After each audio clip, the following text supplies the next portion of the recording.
আমার নির্বাচনী এলাকা ঠাকুরগাঁও 2 এর অন্তর্গত হরিপুর উপজেলার গেদুরা ইউনিয়নের আটঘরিয়া গ্রামে গতকালকে একটি রক্তক্ষয়ী সংঘর্ষ হয়েছে।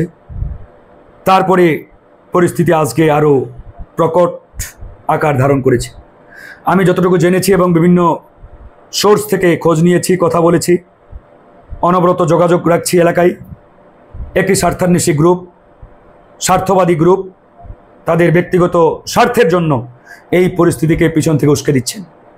আমি তাদের উদ্দেশ্যেও বলবো, একই সাথে এলাকার তরুণ, যুবক, গ্রামবাসী, এলাকাবাসী সবার উদ্দেশ্যেই বলবো, প্লিজ শান্ত হন।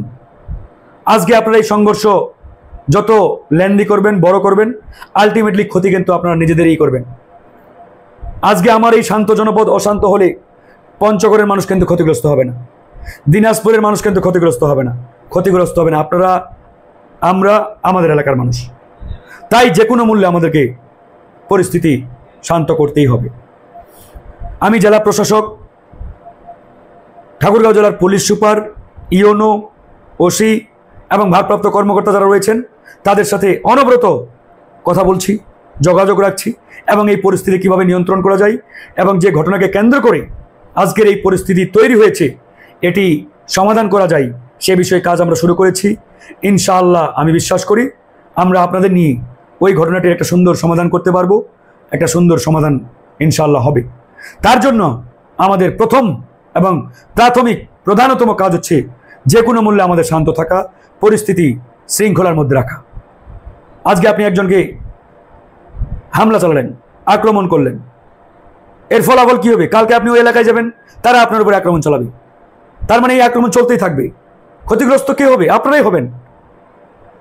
কেন এই নিজের ভালোটা বুঝেন না আপনারা তো সবাই এই এলাকার মানুষ, আমরা তো সবাই এই এলাকার জনগণ, আত্মীয় স্বজন, কেউ আমাদের চাচা, ভাই, বাবা, দাদা ইত্যাদি। তাহলে এই সহজ জিনিসটি যদি আমাদের মাথায় না ঢুকে, আজকে যাদের উপরে আক্রমণ চালাচ্ছেন বা যাদের উপরে আজকে আপনাদের আক্রোশ, এমনও হতে পারে কালকে বা 2 দিন পরে তার কাছে আপনার একটা বিশেষ প্রয়োজনে যেতে হতে পারে। এই বিষয়গুলো একটাবার বুঝেন, একটাবার চিন্তা করেন। যাই হোক, ইতিমধ্যে বিজিবি মোতায়েন করা হয়েছে, যদিও সেটা পর্যাপ্ত নয়। আমি প্রশাসনকে বারবার বলেছি, ডিসি মহোদয়কে বলেছি, পুলিশ সুপারকে বলেছি, প্রয়োজনে আপনারা সেনাবাহিনী মোতায়েন করেন। যে কোনো মূল্যে এই পরিস্থিতি নিয়ন্ত্রণ আনতে হবে। বিশেষ করে যারা রাজনৈতিক দলের নেতৃবৃন্দ রয়েছেন, বিএনপি, জামাত ইসলামী সহ আমি গণ অধিকার পরিষদেরও প্রত্যেকটা নেতাকর্মীকে বলেছি তারা যাতে প্রশাসনকে সহযোগিতা করে, পুলিশ বাহিনীকে সহযোগিতা করে আমাদের এই পরিস্থিতি নিয়ন্ত্রণে আনার জন্য, শান্ত রাখার জন্য আপনারা সহযোগিতা করেন।